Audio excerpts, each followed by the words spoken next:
Yes, undi munsi andi mahirwe ndurya mutuma nkabatumikira kubatengwa bitamu ntego uyu munsi MMTV iterambere ryanyu ishema ryacu iyo butangiye ntangira mbaramutsa mwebwe aho buba bukenga bamwaramutse nanone kandi abadukurikiye namwe bwije nkabaha mwiriwe bityo ukishakira kimwe gihesha wowe kwishima ukishima kuko kwishima ni kimwe gihesha umuntu kubaho neza kandi kubaho neza no kwishakira gituma wishima abari iwacu muri Kongo Uvira Kalemi Bandaka Bandundu Kasai zose mwese turabaramukije tuzamuke mu muci wacu ubwo ni muri Sud Kivu nanone turamutse abantu bari Bukavu tuzamuke tuje Fizi turenge muco hagati iwacu mu Minembwe ici murenge cyose turabaramukije hanyuma rero mu bihugu by'ibituranyi mu Rwanda mu Burundi Uganda ndetse na Nairobi hano muri Kenya namwe turabaramukije twambuke ibwota amasimbi cyangwa se bugibwa muri diaspora aho muherereye namwe turabaramukije hanyuma rero ijambo ni ryarindi nuko mu ruhererekerane rwa muntu nta kintu kiva ku muntu kigana ku muntu gishobora kugera ku muntu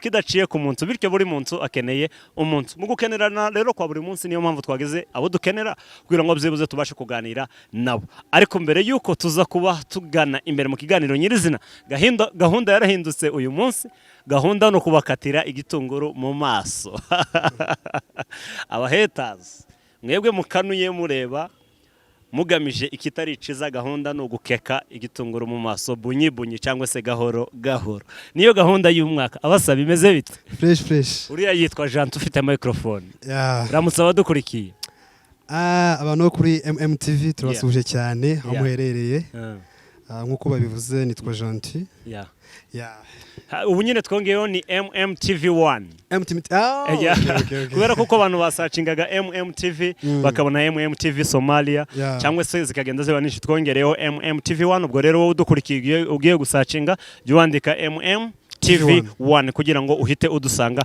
kwisonga mugenzi wawe muhe microphone maze rero turaza kugaruka kuri rya jambo ngo undi munsi andi mahirwe pazo yes sir ngahora musaba dukurikiye ndabasuhuje abakunzi ba MMTV1 undi munsi andi mahirwe ewana undi munsi andi mahirwe hanyuma ngo turi barya batuma tukabatumikira kubatengwa bitamu ntego uyu munsi bimeze biteze turashima Imana tumeze neza twabonye akazuba kava kabisa nanone rero mbere yuko baza kuba bivuga birambuye batubwira abo baribo kugira ngo mubamenye murabona n'abasore babasaje babasirimo basa neza ibyo babasangiza ntibigira imisigarizwa ahubwo byose babuzuje ubusaje kuko arabasirimu bajana n'igihe turimo barasa neza bambaye neza uhereye hasi ku kirato ukazamuka bashiditse ubushize timu ya Ganjo Gang barabarapere niwe bavuze ngo gahunda no gushidika Grenade na Busy Time turabaramukije cyane nkuko mubibona rero Manu producer wa musore w'inzobe nishi cyane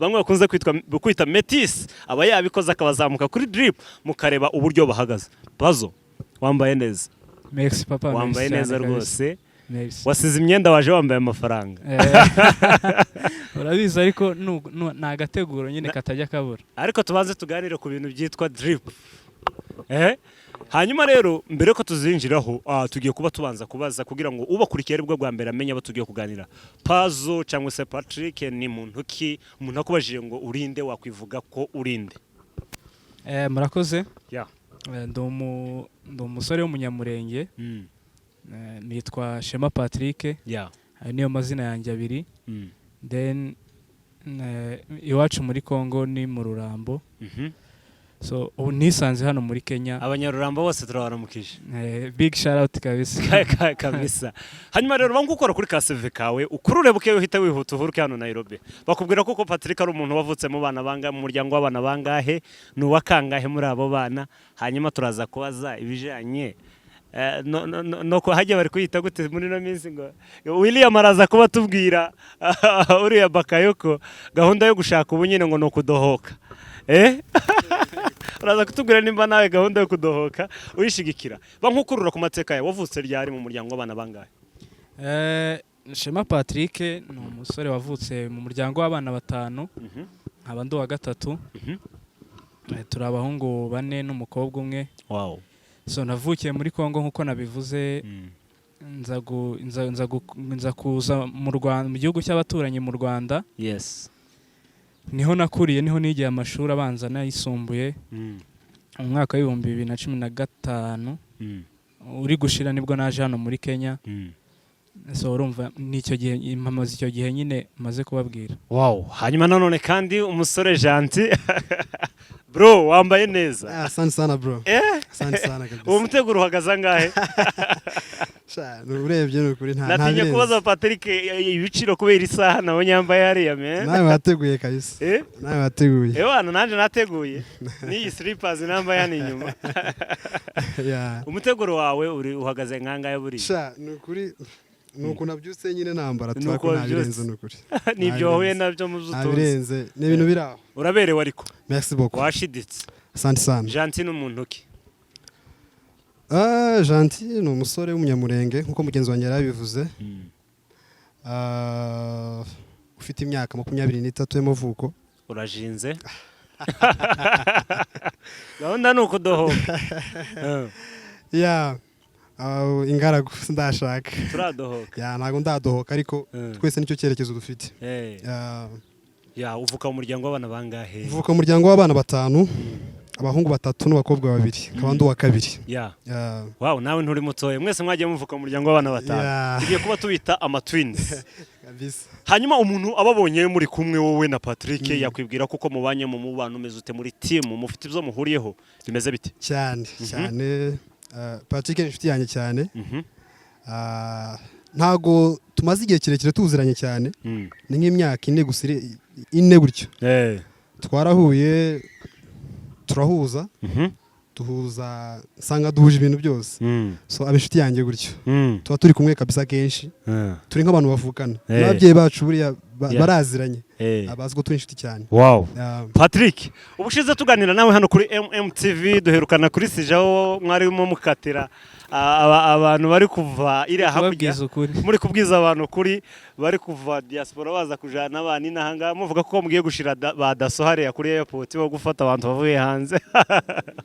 Ariko kuri ubu ngubu byakomeje kubaho ariko ibyo sibyo tuza kuba dutenda tubibutse kuko Patrick ari umu fashion designer akunze kwambika abantu batandukanye mu bihugu bitandukanye abastari batandukanye araza kuba abidukoraho. Umwuga wa cyangwa se umurimo cyangwa se akazi ka buri munsi kawe ko kwambika abo wambika batandukanye wagatangije ryari bankudukorera kuri iyo safari tuganira kuri fashion designer hanyuma turaza kwinjira mu tuntu n'utundi cyane kuko muri abantu bakunze kuvuga kuri hano hanze mu muhanda bimeze bite? Okay, nkuko wari ubivuze natangiye nyine umwuga w'u fashion ndakekana bimbamo bimbamo kandi ibintu bikubamo urumva ntibikugora. So ngiye nshobora kukubwira igihe natangiye kubikora ako actually ni ibintu navutse bimbamo. So uzi kuambara no gutegura uko ibintu bijaniranye. Hari ukuntu tukira abana batoya hari ukuntu nyine wajyaga wambara akantu utazi kubera ko ugakunda. Ako akambara akantu abantu bose bakakubwira ngo umeze neza. So nkeka ko ari aho ngaho natangiye kubona ko mfite iyo mpano gerageza nyine kuyidevelopinga tu.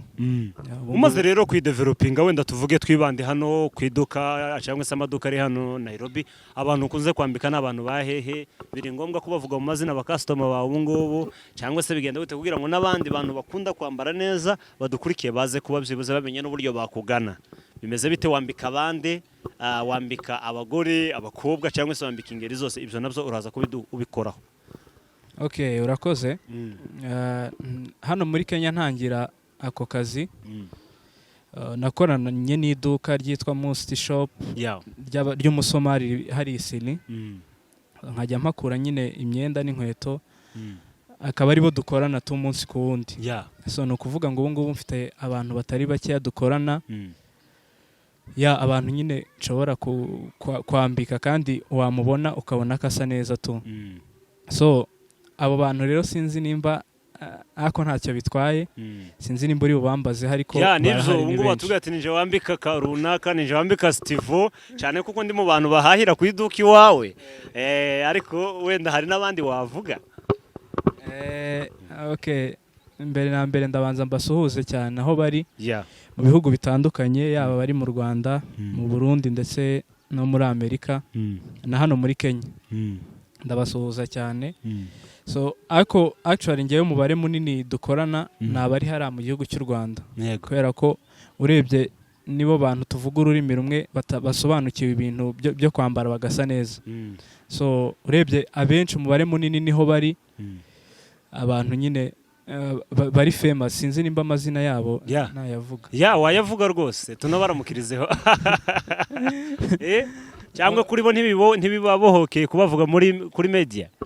Nta kibazo baramutse mu mazina. Nta kibazo, ndasuhuza umuntu bita Kenny Soul. Wow. Ni umusore wahoze akorana na Bruce Melody. Asuhuza Juno. Hari n'indirimbo yiwe iri kubyatsa hano hanze yakoreye kuri Goma. Say my name. Kenny Soul. Turakora mukije cyane. Ndasuhuza Juno Kizigenza. Wow. Big shout out kuri Kapobiri. Ni manager we. Abo ndabasuhuza cyane. Junior Kizigenza bura nawe umwohereza drip. Ewana turabaramukije rwose. Turabasuhuza cyane. Dukorana na DJ Brian. Umukobwa nyine yewana DJ Brian ndamukunda. DJ Brian yambi cyane sana. Ndasuhuza cyane Element. Big shout out to you my brother. Ndabasuhuza cyane. So abandi turaza gukomeza nyine tubaganiraho muri gospel. Harimo nabo abo nshaka gusuhuza, harimo Nkomezi Alex umuranyi mwiza na Mubogora. Ubu nyine wari Mubogora ari nahangaha. Nabo ngabo nshobora kukubwira muri aka kanya nibuka bari hafi. Man wambika abantu bakomakomeye ariko ni nawe wambika Janti. Yakwibagiwe ariko rero maramutse abantu bari diaspora kandi wowe uri haraki ya Ngombe. Yangombe ni estate ikomeye cyane ng'inanga muri Kenya. Niyo bamuze songo bakuri. Ni Washington DC nanga. Man, shout out kuri abo bose uvuye kuvuga kandi mu zukuri no kuvuga ngo iyo tubonye kuberwa kwabo tuba tubona ibikomoka mu byo ukora kandi rwose courage abantu bagane ibikorwa byawe kugira ngo byibuze dukomeze ubambike neza base neza ariko kandi nawe bubake ikofi yawe. Hanyuma rero imikoranire yawe n'abantu baba bifuza kugana business yawe bo mukorana gute? Kubadukurikiye bashobora kujoininga bakubona gute? Abantu bankurikiye bifuza nyine ko dukorana. Mfite social media zanjye nkoresha Instagram Shema Pato 250. Wow. Facebook ni Shema Pato 250. Twitter ni Shema Pato 250. Wow. Nshobora kubaha na nimero yanjye nkoresha kuri call. Baraza kuba bayibona hano turayipininga hano munsi rwose. Uwo rero ushobora kunyura kuri zino nimero uri kubona hano munsi y'ikiganiro. Ubwo rero wahita uzifata ukamuhamagara mukavugana ukaba byibuze wagenda ukihahira. Janti bimeze bite kuri wowe rero iyo ubona inshuti yawe yabugufi cyane kuko mudasigana mutanasigana uzanye mu bikora mwembi mwuzuzanye? Asobanuye iki kuri wowe Patrick? Patrick ni umuntu ugacire kuri njyewe nkuko nabivuze. Ni inshuti yanjye ariko birenze kuba inshuti because ni umuntu dusangira ibintu byose. Ibitekerezo iyo afite igitekerezo arabanza kuza akambwira Janti ifite no plan twabigenza gute twakora iki tugafatanya gutyo. Nkuko nari mbivuze rero kubyo akora biranshimisha actually twese. Njye simbikora nk'umwuga nk'uko abikora ariko nanjye numva bindimo. Kuri ubu ukora iki? Njye nkora nyine business isanzwe cyane, nyine nkora ibijyanye na beauty kabisa, bijyanye abagabo iki abagore bose. Ebura ka makeup uzi abakobwa kabisa. Ubwo rero wowe uyishakiraga umusore w'umusirimu rwose wiboneye umugabo utazagusaba guteguja kuri salon. N'abatipe kabisa bakeneye agacongo baraza nk'akabakubita. So nibyo bintu ngiye nkora muri nta kabisa. Rero Patrick ibi nakora kabisa biranshimisha cyane. Ku isoko ry'umurimo urabona ryihagaze gute ku rubyiruko rw'abanyamurenge bari gukorera hano mu mahanga? Tube nk'abinjire kuri izo business cyane kuko mushobora kuba mwatanga isomo rigafasha abadukurikiye cyane kuko TV ari umwihariko w'intore zirushize n'intambwe mu biganiro byacu za buri munsi cyane kuko dufite gahunda yo kubakatira gusiga itunguru mu maso. Noneho ubwo ndavuga abahetazi. Urakoze cyane. Isoko ry'umurimo bimeze bite? Ukuntu bimeze ari nacyo nshaka kuvugaho. Twebwe abamambre sinzi ibi ntabwo turabisobanukirwa cyane. Usanga fashion ni ikintu nyine kitarasobanukirwa cyane muri bene wacu. Urabona Patrick nk'uko yambaye gutya mu by'ukuri akubwiye amafaranga yambaye hano ntabwo wabyemera. Rero icyo nsaba bene wacu ni ukumva bino bintu, ukumva ko niba ukeneye kwambara neza, erega mwana turushanwa ibintu. Patrick nimba azi fashion, njyewe ntayo nzi, ubu nanjye nshaka kwambara njya muhamagara bro, shakira icyangwe ngiye kujya ahantu bitewe naho ngiye kujya, akareba ikirere, akareba ikingwe, niba ari ubukwe, niba ari dimanche ngiye gusenga, nyine akamfasha muri ubwo buryo. Niba wumva ukeneye kwambara neza, shigikira mugenzi wawe agufashe, akwambike neza ugenda uberewe. Rero ibintu tubyumve, abandi njya mbona ari ibintu kabisa bamaze kumva neza ko twe ntabwo turabyumva. So usanga nk'umuntu yambaye gutya cyangwa se wenda katubura n'uburara biraniki, kandi mu by'ukuri ntaho bihuriye. Nyine fashion ni ukwambara neza, ugasa neza cyane, kuko ku gasogesi kumwe baba bagakuruye kaba kariho igiti c'ubuzima kuri abandi bavyizera. Umumeya by the way, aka gasogesi ni pato wakanzaniye, yararinzaniye, yarariguze, ararinzana kabisa, namwe ati gisogesi ndabona nariguha mani ewane, iryo sogesi ryo ni hatari kabisa. Narizamure rwose, hanyuma Manu producer nabo bamaze kubisoza akarikurura kuko ntajya ntengo Manu. Ariko mu by'ukuri mureke twumve bino bintu, ni byiza cyane. Nimba uri hariya wumva ukeneye kwambara neza, hamagara no muhungu arabigufashamo kabisa, arakwambika neza kabisa, kandi ibintu bijyanye. Ibyo usanga nk'umutipe yambaye, ugasanga nyine yambaye kandi ibintu bimuhenze, ariko ntibijyanye. Ibintu yambaye ntibijyanye bitewe n'uko ntabwo ntabizi. Ariko ugiye Patrick abazi gucora kabisa, Patrick araza akavuga ati urukweto uzambara, ipantaro niyi, ishati niyi, niba ushaka ibintu byose arabigukorera neza cyane. Uratuma mpita mbaza Patrick, nambaye neza cyane, nambaye gute? Nubwo batari kukubona ariko wateguye. Wateguye kabisa. Banambaye hasi kugera hejuru. Kabisa. None se iyo design y'iyo microphone yacu ushingiye ku mabara ajanirana, birajaniranye cyangwa nk'umu design harabura iki twakongera hiki? Iyi microphone umugendo yihindukiza ibintu nayivugaho, urumva ntago bijyanye, ntago mwateguye ko umutuku na orange ntago bihura. Ahubwo iyo ngiyo ifite ni uko abantu batari kuyibona, ariko niyo mwagerageje. Iyi niyo twagerageje kujyana. Ubu noneho dushobora guhindura, ubu no mukara akaba ari uzanga kugira ngo byuze tubyuze. Ewana, ubu noneho niyo gahunda tugomba guhita tubitegura. Muri pati tuzagaruka twateguye umuteguro w'imyambikire ya microphone. Hanyuma rero kuri wowe tuvuge abantu ukunze kwambika nko mu birori bitandukanye, mu makwe nabyo urabikora, wambika abageni, ababambariye bara bose babashagaraye umugeni urabambika, bimeze bite? Bariya ibintu by'amakwe si cyane, ariko maze gukorana n'abantu nka 2, gusa bo ntago bazwi, ntago ari abaserebure ku buryo twababwira abantu bakabamenya, ariko nabyo ndabikora.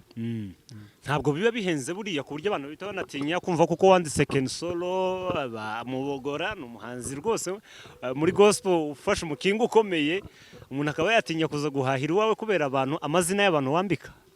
Buriya biterwa n'ubushobozi bwa buri muntu. Urumva ubushobozi bwanjye ntago bungana n'ubw'uyu, so nyine kandi buri bushobozi umuntu araberwa. Kandi nshobora kugutegurira ibintu byawe bijyanye n'ubushobozi bwawe, ukaberwa kurusha uyu nguyu ufite ubushobozi buri hejuru kubera ibyo yashatse. Kandi buriya na tayi irakonta, tutaye y'umuntu irakonta. Ntago ari amafaranga cyane akora. Ariko uyu musore Manu ntago yabona ibimube inoze yawe, buriya taye yo yamwemerera. Ni Metis abantu batamuzi. Buriya Manu yakwambara iyihe? Uburu ni gusa ajya yambara umweru. Umuntu w'inzobe kuri aya yakwambara umweru tukamubona kweri. Yes, hanyuma nanone tugaruke mu buryo bw'amarongo. Iyo ubikora nk'umurimo wa buri munsi, ubona biri kuguheza uburyo bwiza bwo kubaho ndetse no kwiteganyiriza. Ibi bintu nk'uko mugenzi wanjye yabivuze, abantu mu bwoko bwacu ntibarabimenyera cyane ngo babone ko ari ikintu gishobora gutunga umuntu, kikaba cyamuvana kuri level imwe kikamugeza ku yindi. Ariko mu by'ukuri ibi ni ibintu umuntu ushaka gukora nk'akazi, kubera ko nanjye role model wanjye niwe muntu nyine fatiraho icyitegererezo. Ninde uwo? ni umusore witwa Moses. Moses. Abashaka kumubona barajya kuri Instagram basacinge Moses baramubereka. Niwe ubu nyine niwe wambika President Paul Kagame. Wow, Moses. Yeah, afite company nini cyane yitwa Motions. Yeah, niwe wambika bari abayobozi abenshi b'igihugu cy'u Rwanda. So ni umusore nyine ubona umaze kugera ahantu hafatika hashimishije. No kuvuga ngo ibi bintu ubibayemo seriye bishobora kugutunga.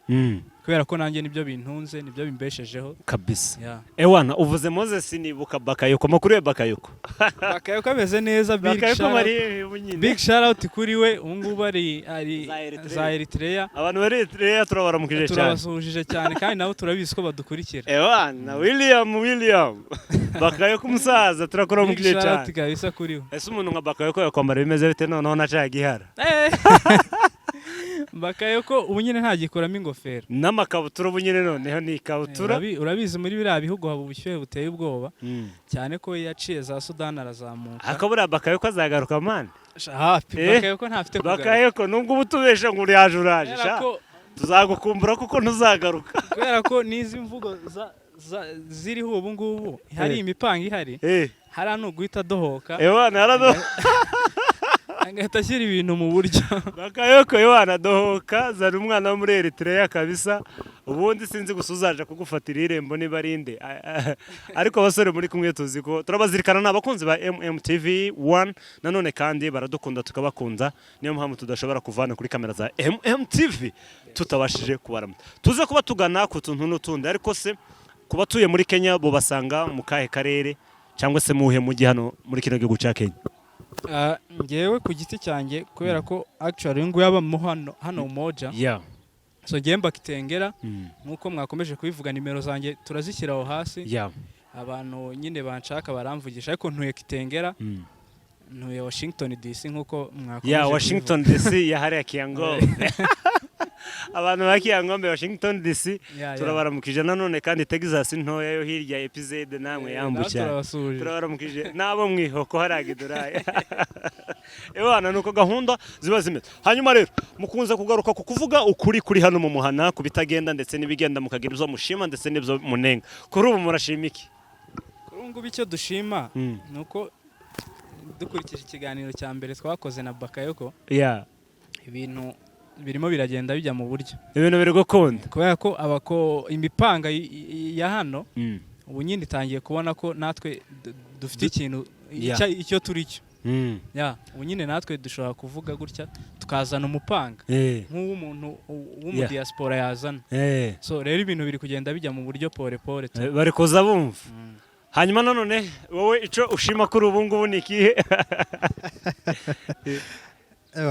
Sasa ako njyari unanenze bro. Turaza kuba tugera kuri party yo kunenga banza ushime. Okay, icyo nshima nuko abantu batangiye kumva ko ibintu byose bishoboka. Ari diaspora ari natwe turi hano. Man baje kumenya ko twese dushoboye. Twese turashoboye bro. Icyo ndi gushima kubera ko hari abana hano hanze ndi kubona abantu bari gukora ibintu neza. Bari kudohoka bagakora ibintu byiza kabisa. Yaba adashingiye nyine ku nyungu runaka. Hanyuma rero twinjire mu mwanya wo kunenga. Ibyo munenga ni ibihe bitari kugenda hano mu muhanda? Ngiye cyo nenga ni kimwe. Maze iminsi mbona hari amafoto nk'atatu nabonye trending hano mu muhana. Mu by'ukuri ari n'inama ngiye mbwira abantu sinkunda wenda kuyinjira mu bantu mu buzima cyane ko umuntu afite ubuzima bwiwe ariko ibi bintu byo gushaka cyangwa se byo kubaka mani ni ishuri rikomeye. Nimba ugiye gufata umwanzuro wo kubaka ipange sibyo ipange ushaka umuntu mwahuje mwakundanye ntushingire ku nyungu runaka.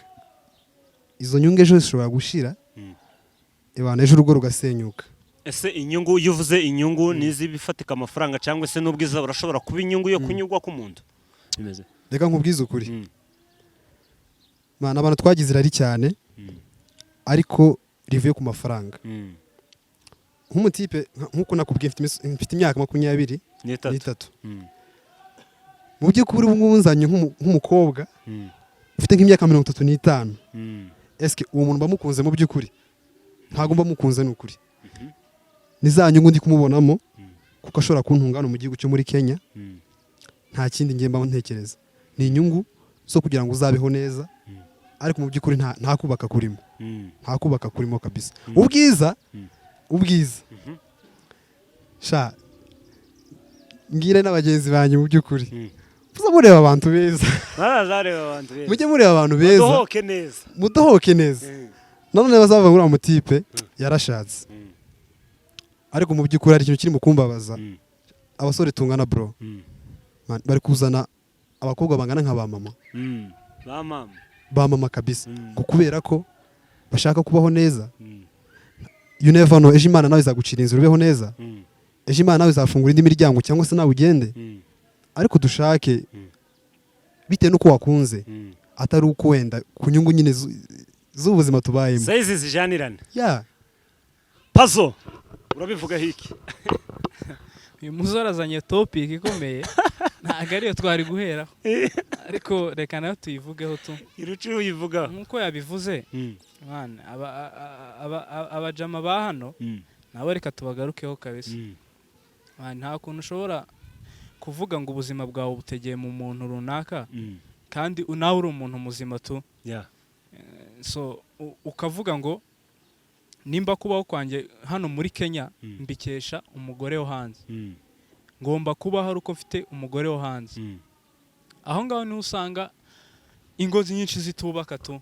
kubera ko uteza ubuzima bwawe mu ndi muntu ejo n'ejo bundi nawe ugiye hari hanze ese uwo muntu muzakomeza mubane cyangwa ibyo ngibyo wamushakagamo nawe nubibona urukundo rwanyu ruzahita rushira so rero nibyo numva ngewe ngomba kubwira abasore bari hano bataradohoka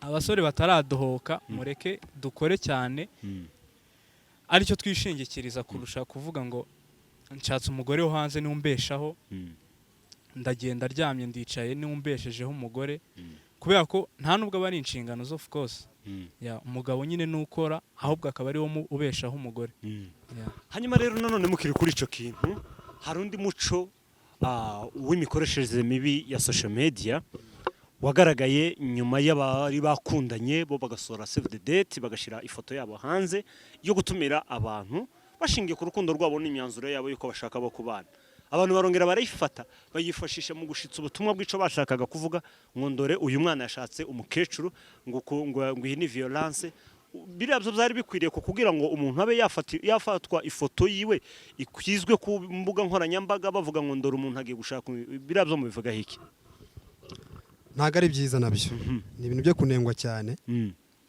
mu by'ukuri buriya ngewe ukuntu mfata bino bintu byo gushaka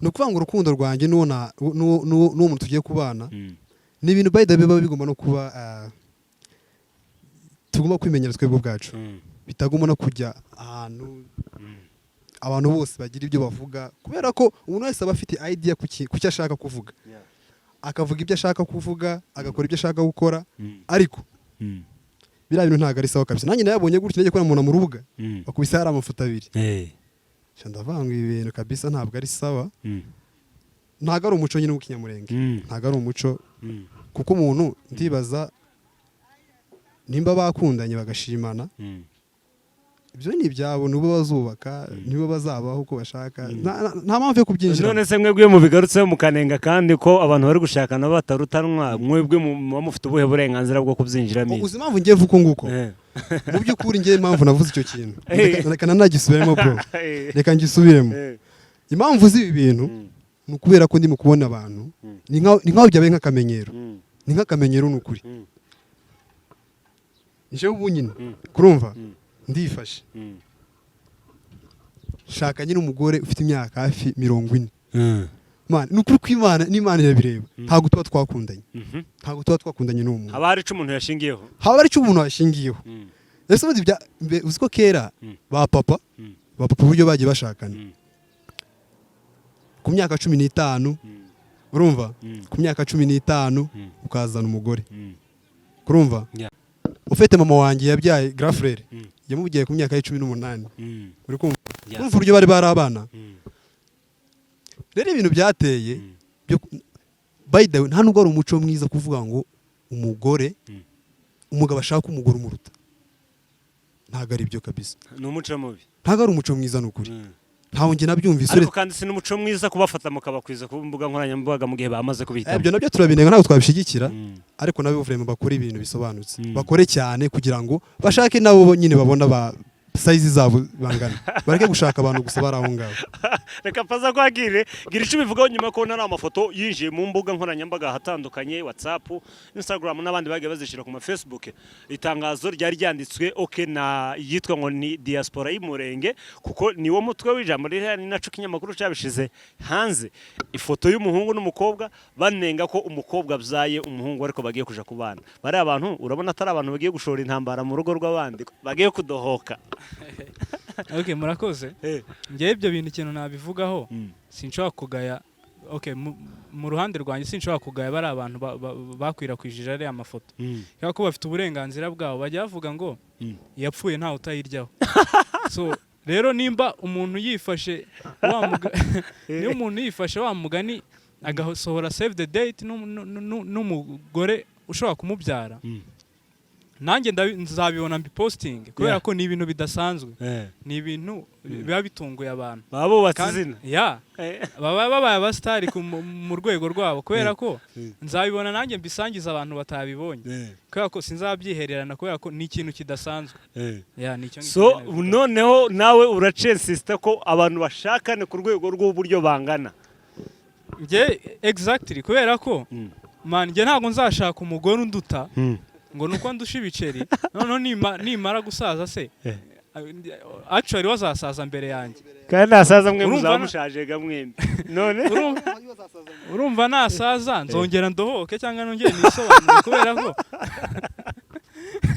kubera ko man ntago nshobora kubaho gutyo so niyo mpamvu ngiye ntashaka uzaba uri gutyo kandi wifitiye kaka ku ruhande rwawe kaka se urumva ntago azaba ibyo nkeneye nk'uko mbishaka so rero niyo mpamvu nzahita nongera nkadohoka nabi cyane for the second time ewana no gukora repesage abantu muri comment muraza kuba mutubwira uburyo bw'ishaka n'ishakanwa hagati y'uburyo abantu bagiye barutanwa bikwiriye gukorwa gute mwebwe murabyumva gute nanone kandi imikoreshereze yitumanaho cyangwa se social media zitandukanye murabona ukwiriye gukoreshwa gute ku bantu bafata amafoto y'abandi bakayifashisha mu kuyakoraho ibiganiro bitandukanye ku nkuru zabo ubwo rero namwe muri comment muraza kuba mutwunganira mugira ico mubivugaho nanone kandi tubibutse kuko nyuma yaho twongeye kandi kugaruka nka MMTV1 turabasaba kugira ngo mukomeze mutwereke urwo rukundo subscribe nanone musharinge link zacu kugira ngo tuzigeze henshi no kuri benshi icarimwe maze tugerereyo rimwe nababwiye kuko uri wa mwaka wo gukorera hamwe mu bumwe mu mwaka umwe hatagira nundi usigana n'uwundi n'umwaka wo gusabana rero mukomeze mudusangize urwo rukundo kubera kuko barya bakeya bo bashaka kunaniza abandi gahunda nimwe abakunzi ba MMTV1 bamaze kuzemeza baravuga ngo gahunda no kubakatira igitunguru mu maso ndetse n'ikiboko kunda nta mikino mane ubu ngubu ni ugukora ariko se Pazo umaze kumva MMTV yatewe wabyakiriye ute naco tube nk'abakivugaho cyane ko tuzi kuko uri mu bantu badushigikira badukunda wabyakiriye ute mani ngewe ubundi ikintu nabivugaho numvaga ari cyo twari guheraho burya wavuze nyine ngo tuvuge ibintu bigenda n'ibitagenda mu muhana cyo nicyo kintu twari guheraho kubera ko muri iyi showbiz mani hatabayeho gushyigikirana nta hantu showbiz yacu yagera hagumye kubaho ibyo bintu by'amashyari byo kuvuga ngo runaka ageze kuri iyi level reka musubize hasi nicyo kintu abazungu baturusha ahantu umuzungu ajya abona mwene wabo hari ahantu ari kugera ahubwo akamuzamura kubera ko ni ishema rya bose naho twebwe tubona mwene wacu hari aho amaze kugera tugaharanira kumumanura kumurwanya so urumva ni ikintu kibabaje cyane ngiye maze kumva aya makuru ya MMTV narababaye cyane ku buryo ewana maze kumenya ko noneho hari indi cano cyashya dufite nagerageze kuyisharinga kurusha uko na sharinze ya mbere ariko urebye ubu ngubu tugeze ahantu heza hashimishije Yeah. nk'abakunzi ba MMTV tugeze ku kintu tugomba kwishimira Yeah. so rero uwo muco ugenda ucike ugenda rwose. ucike kabisa gusa gahunda nk'uko wakomeje kubivuga ni ukubakatira igitunguru mu maso n'ikiboko kunda kabisa. already know. Janti, gahunda ngo ni iyihe? ni ukubakatira igitunguru mu maso kabisa N'ikiboko? n'ikiboko kunda ariko mu by'ukuri abantu kabisa uwo muco ntabwo ari mwiza. Ibi ni ibintu abantu baba barakoze abandi bagisinziriye, ukavunika ukagira gute ukihiringa, wowe ukaza ugasenya ibintu umuntu agejeje hariya. Ntabwo ari byiza kabisa, ntabwo ari ubufura, ntabwo ari ubufura, bigende bicike kabisa. Ariko kuraje kabisa. Gahunda ni iyo turi guhinga akarima k'ibitunguru hariya ko gukatiramo abantu bizacamo bigira nabi. Baza bakore subscribe kabisa, Yeah. bajye babireba ibiganiro basharinge, ibintu bizajya neza bro. Yeah. Hanyuma nanone kandi aho twari tunenze igisa n'umuco mubi wadutse mu by'ukuri imbere yari Papa Legend bukebeza kuba MM. Ubu rero ni birashobora kuzaba kuwundi, ariko noneho tubicahire kure ntibikongere kubaho kubera kuko ni umuco mubi. Mureke dushigikirane bavandimwe mu dukurikiye, wari ufite ibyo bitekerezo n'ibitekerezo by'ubuturage ndetse navuga kuko ari n'ubunebwe, aho wakara utegura content ahubwo ukarara ugambiriye gusenya yundi. Niyo mpamvu twavuze ngo amaso akanuye adategura content, gahunda nuko yakatiramo igitunguru gusa, nta yindi gahunda. Ubundi tukabaha content ku yindi, tugakomeza tugatumbagira abana b'Imurenge, tugakomeza tugatera imbere. Mureke dufatane urunana tutagira usiga undi, nibwo buzima bwa ntironguterure tudasigana, maze tugerere rimwe mu mwaka umwe twese ubutsinzi. Twese ndifuza kuzabona itangazamakuru Nyamurenge riri ku rundi rwego, hejuru cyane, umuziki Nyamurenge hejuru cyane, comedy ndetse na filime twese twarazamutse. Ariko wowe ukanuriye munsi yo kubwira ngo usenya abandi, gahunda niyo ngiyo, n'amazi make y'igitunguru gusa mu maso, ubundi tugakomeza, kubera ko nta muntu ufite kunaniza umuntu ku muhamagaro wiwe ndetse n'impano yiwe. Hanyuma rero tugaruke nanone kandi kubijanye n'umurimo, kuko mwembi muri abakozi bakunze gukora muharanira kwiteza imbere. Ico munenga nanone kandi wenda mushobora kuba mubona mu bandi basore bakora utuzi dutandukanye, hari ico munenga mu mikorere y'urundi rubyiruko hano ku isoko ry'umurimo hano hanzeho? Icyo kunenga abantu bakwiriye gukosora, birashobora kuba ari mu buryo bwa saving cyangwa se kudahama mu kazi. Mu by'ukuri icyo ndananenga ni kimwe, abajene, undi umujene ni ugukora kabisa, agakora cyane kugira ngo abone icyo ashaka. Icyo nanenga ni kimwe, urana abahungu ino generation yacu, abapeti bashiriye mu nzoga bashiriye mu nzoga, muri iyi ball basigaye barya by'intuza, ko no kwitesha agaciro kabisa, no kwitesha agaciro. Mukore musevinge, mushake, mwubake ingo, badohoke. Na ibintu byo kujyana amafaranga mu bintu bidafite, ntago ari byiza kabisa. Nicyo ngiye nanenga, ariko ndababwira ngo bakore kabisa, bakore. Umuhungu ni ugukora kabisa, ariko bave mu bintu nyine byo kwitwara nabi muri iki gihugu, ntago ari byiza. Ntago ari byiza. Tugana ku musaza Patrick, wowe kuri wowe ku kintu abasore wabagenera ubuhe butumwa kubijanye n'imikorere ndetse n'uburyo bwa saving kuzo baronka mu maronko yabo ya buri munsi? Okay, ngiye ikintu nabivugaho. Buriya ubwoko bwacu, abasore bo mu bwoko bwacu cyangwa se b'Abanyamurenge, bagira ikintu cyo gusuzugura akazi. Kavuga ngo aka kazi kari hasi ntiwagakora, kandi gashobora kukwinjiriza amafaranga nawe ubwawe utatekereza, amafaranga arusha uwiriwe yicaye muri office. Ariko kubera ko ari akazi tuvuge ko gucuruza inyanya, ukavuga ati ntiwagakora. So ngiye ikintu inama nabaha ni ukudasuzugura akazi akariko kose kagutunze. Ikindi ni ugusevinga nk'uko wari ubivuze, kubera ko you never know, ntuzi ahantu ejo buzira ugeze. Ushobora guhura n'ikibazo runaka, nta mafaranga ya saving ufite, cyangwa se ugafatwa ahantu runaka nta mafaranga witeganyirije ufite. Urumva ni ibibazo. So abantu, urubyiruko cyane cyane tungana, tugomba kugira saving, tukagerageza no gukomeza kwiteza imbere mu buryo bumwe cyangwa ubundi. Wow, nanone kandi ubwo bwari ubutumwa bw'abasore b'abasirimu basa neza barwiyemeza mirimo, umunsi ku wundi baba baharanira iterambere ryabo ndetse n'iry'ababa komokaho cyangwa se bazabakomokaho. Nubwo nabo bataradohoka, ariko bo ngo biteguye kuzadohoka, kandi bakadohoka mu buryo bw'amahitamo meza kugira ngo byibuze bazasaze badateganya kudohoka bwa kabiri. Ngiye kubajana ku misozi nk'ingahe tugiye kuba tuganiraho buri wese ambwire kuri uwo musozi umuntu akunda. Ubwo ku musozi wa politike buri wese arambwira ku musozi wa politike ukunda nde, ku musozi w'iyobokamana ukunda nde, ubwo ndavuga mu bapasitori b'abavuga butumwa, ku musozi wa sekira mu miririmbire ukunda nde, nanone kandi ku musozi wa komedi wemera nde, ku musozi wa filime ho uwemera nde. Ubwo turi hano mu bwoko bwacu bw'abanyamurenge turabona kuza kwinjira mu karere. Patrick, ku musozi wa politike mu bwoko bw'abanyamurenge ukunda nde? Okay, aho ngaho ngiye naba nkubeshye kubera ko ntabo nzi. Aho naba nkubeshye ndumva icyo ngicyo twagisimbuka. Hanyuma ku musozi w'iyobokamana? Umusozi w'iyobokamana nkunda umuvugabutumwa, ni umusore nyine ukiri muto witwa Evangeliste James. Evangeliste James. James utuye Kasarani. Wow, James rwose turagukunda kandi turakuramukije cyane. Hanyuma ku musozi wa sekira mu miririmbireho ukunda nde mu bwoko bwacu, yaba ari timu cyangwa se yaba n'umuntu ku giti cye? Okay, ku musozi w'imiririmbire nabo ntabo njya mbona benshi, ariko hari abasore uherutse kuzana hano Ganjo Gang.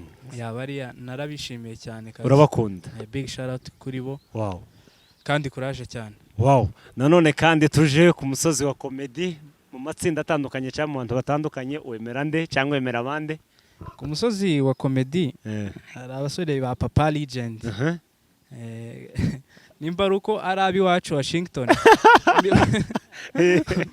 So ndabafana cyane nibo nemera ku musozi wa comedy kabisa. Hanyuma ku musozi wa filme?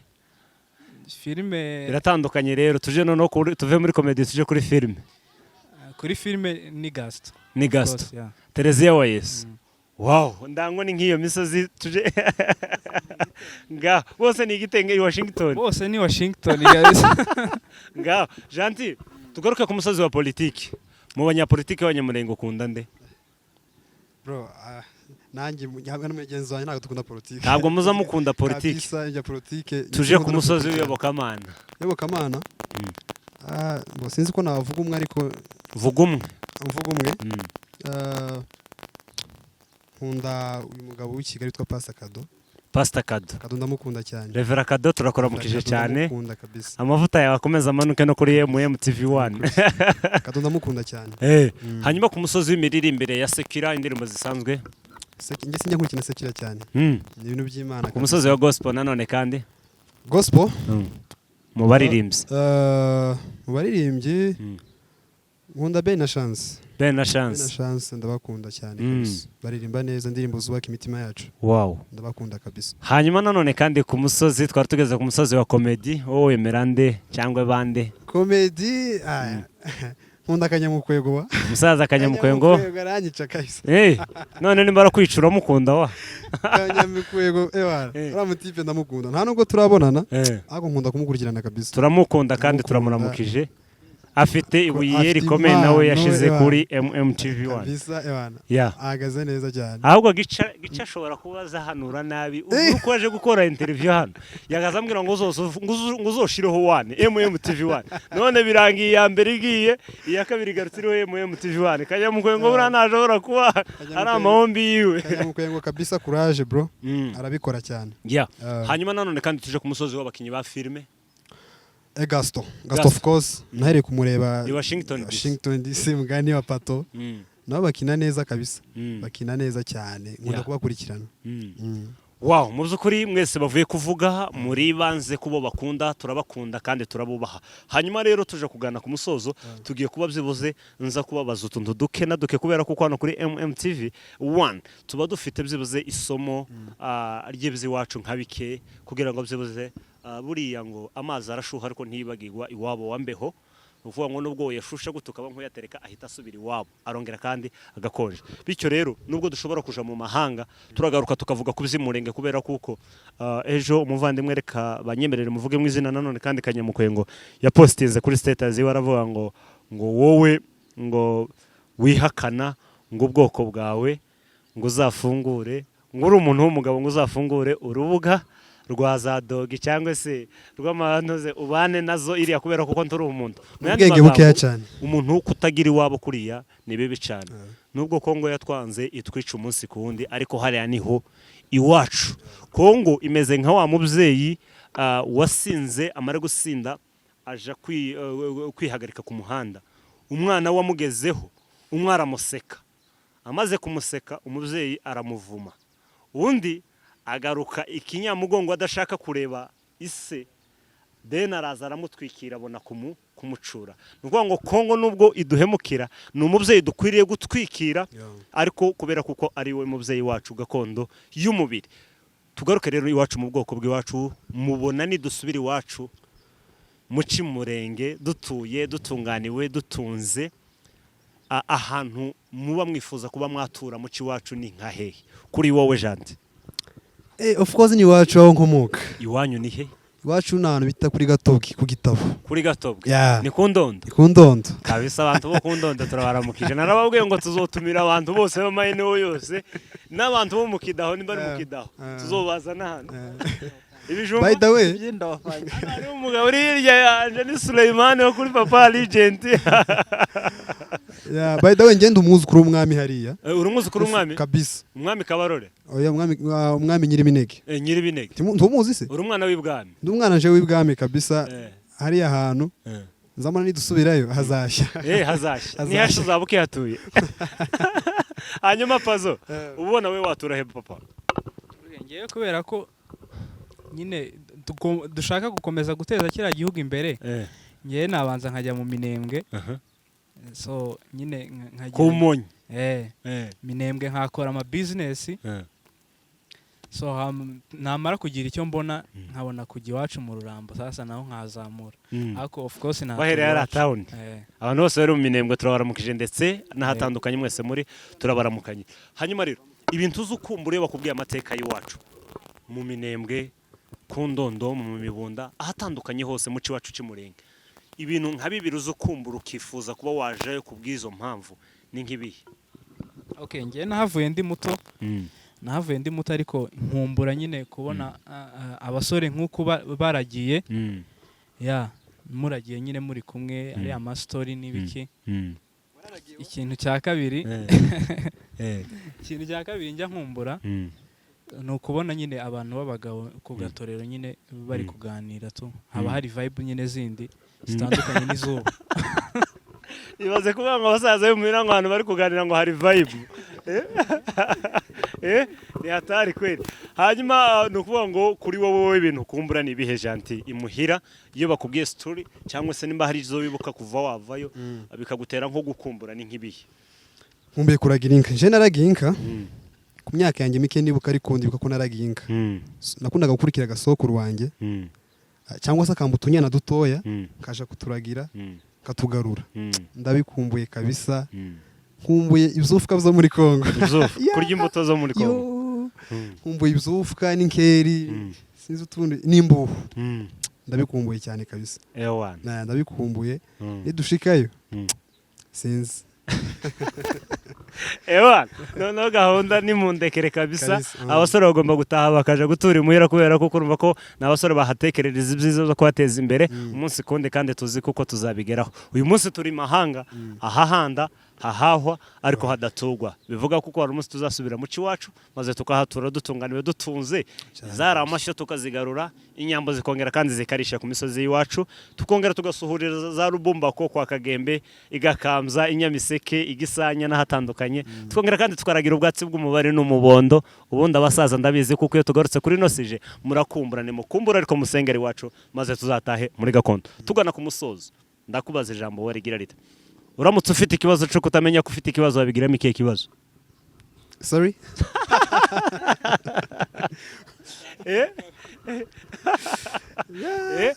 Naringize nti uramutse ufite ikibazo cyo kutamenya ko ufite ikibazo wabigiramo ikihe kibazo? Nagira ikibazo kuko ntamenye ikibazo mfite. None se wakigira ute kandi utazi nyine ko gifite? Icyo cyo wakigira ugitewe niki? Bro, ako karanje avuze guys. Ako kantu kabisa karangoye. Pazo, nusubira umuhira uzahura n'umukecuru ugiye kuja kubaka imurenge. Sibyo? Azakubwira ngo mwana wanje, ngo kera baravugaga ngo igiti cy'ikivumu kiva amata n'amavuguto kiri kuri kiruhura wabimusubiriramo igiti cy'ikivumu kivamo amata igiti cy'ikivumu kiva amata n'amavuguto kiri kuri kiruhura ngibyo birandenze igiti cy'ikivumu kivamo amata ibyo bintu birakaze abasore bazafunguza hehe nibagera imuhira kandi batamenya bimwe na bimwe by'imuhira umuntu akubwiye ngo shimira umuntu umwe w'ingenzi ku buzima bwawe washimira nde? of course ni ababyeyi banjye mama na papa. Ndabashimira cyane. Shanti wowe umuntu akubajije ngo washimira nde mu buzima bwawe washimira nde? Mama wanjye cyane. Mama urashagira papa? Bose barahari ariko wowe wahita ushimira mama? Mama cyane. Wow. Mama wa Janti turamuramukije kabisa. Mama wa Patrick na dada wiwe nabo turabaramukije. Hari ibintu by'imuhira buriye njewe nari nkunda kubona umuntu mukuru ahamagara nyina ngo mama ngo dada ariko ubu nyine ni mukecuru ni muzehe navye ariko nta bantu bagihamagara ngo dada nta bantu bagihamagara ngo mama. Tugarure ca kinyamurenge cinkanya kubera kuko tukirakenewe iwacu tugana ku musozo. Ndabashimiye kubera kuko muri intore zirusha izindi ntambwe nitwongera kandi kubatuma timukadutengwe kubera kuko gutengwa namwe babakunda bitagomba kuba mu ntego zanyu z'umunsi. Byibuze mu ijambo rimwe mwagena ku bafans ba MMTV1 ndetse n'abandi babakunze uhereye uyu munsi mukagirana igihango cy'ubuzima bwose mubagenera ijambo rimwe mubaramutsa munabasezera maze natwe tubonereho kubabwira ngo ciao ciao. Turabashimiye cyane MM1 TV kuba mwadutekereje mukadutumira kugira ngo dusangire ibitekerezo. Turabashimira mu by'ukuri tunasuza n'abafana banyu cyane yego kandi babashigikire kabisa kwezi babashigikire basupporting kugira ngo tuzamurane twese. Wow, murakoze cyane. Yaw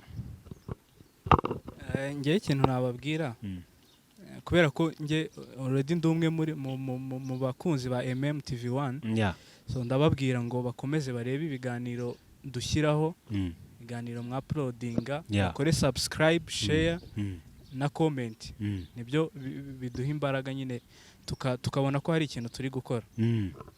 Ya wowe nk'umwe mu baserukira abakunzi ba MMTV1 niki dukuriye kongeramo cyangwa dukuriye guhindura mu zo dukora umunsi kundi?